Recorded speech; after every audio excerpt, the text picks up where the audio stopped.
नेपाल के अंदर एक नई सरकार बन रही है। 2025 दिसंबर में मैंने टाइम्स को एक इंटरव्यू दिया था, जहां बता दिया था कि नेपाल के अगले प्रधानमंत्री बलेंद्र शाह बनेंगे और मैं उनको जीत की बधाई देता हूं। पूर्व रॉ एजेंट लकी बिस्ट ने नेपाल में सत्ता परिवर्तन और बालेन शाह को लेकर जो दावे किए थे वो बिल्कुल सटीक साबित हुए हैं। नेपाल चुनाव के नतीजों में बालेन शाह की राष्ट्रीय स्वतंत्र पार्टी को बहुमत के साथ प्रचंड जीत मिली है। बालेन शाह की पार्टी ने बहुमत का आंकड़ा पार कर लिया है। नेपाल जेनजी के फेवरेट बालेंद्र शाह ने भारत विरोधी नेपाल के पूर्व प्रधानमंत्री केपी शर्मा ओली को काफी पीछे छोड़ दिया है। कोसी, मधेश, बागमती, लुम्बिनी और लगभग सभी प्रांतों में राष्ट्रीय स्वतंत्र पार्टी की जोरदार बढ़त के साथ जीत दर्ज हुई है। नेपाल चुनाव के नतीजे आते ही ये साफ हो गया है कि नेपाल के नए प्रधानमंत्री बालेंद्र शाह ही होंगे।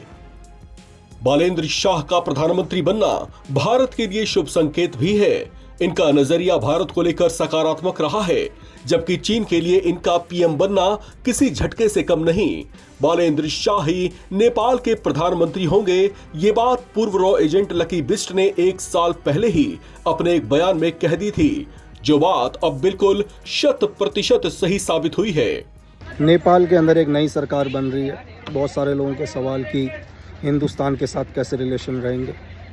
2025 दिसंबर में मैंने टाइम्स को एक इंटरव्यू दिया था, जहां बता दिया था कि नेपाल के अगले प्रधानमंत्री बलेंद्र शाह बनेंगे और मैं उनको जीत की बधाई देता हूं। और नेपाल की जनता को भी बहुत शुभकामनाएं कि एक नई सरकार आ रही है जो नेपाल को तरक्की पर लेकर जाएगी, युवाओं को रोजगार मिलेगा और हिंदुस्तान के साथ बहुत अच्छे रिलेशन रहेंगे।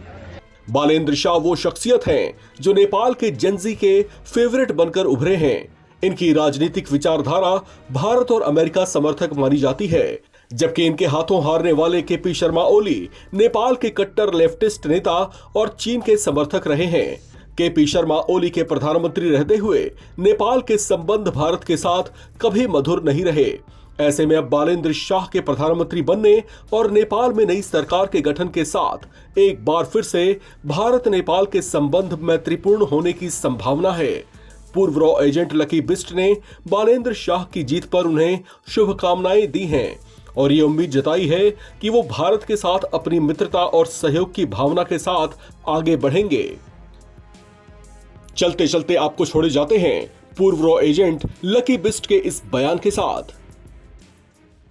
नेपाल के अंदर एक नई सरकार बन रही है। बहुत सारे लोगों के सवाल कि हिंदुस्तान के साथ कैसे रिलेशन रहेंगे। 2025 दिसंबर में मैंने टाइम्स को एक इंटरव्यू दिया था, जहां बता दिया था कि नेपाल के अगले प्रधानमंत्री बलेंद्र शाह बनेंगे और मैं उनको जीत की बधाई देता हूं। और नेपाल की जनता को भी बहुत शुभकामनाएं कि एक नई सरकार आ रही है जो नेपाल को तरक्की पर लेकर जाएगी, युवाओं को रोजगार मिलेगा और हिंदुस्तान के साथ बहुत अच्छे रिलेशन रहेंगे।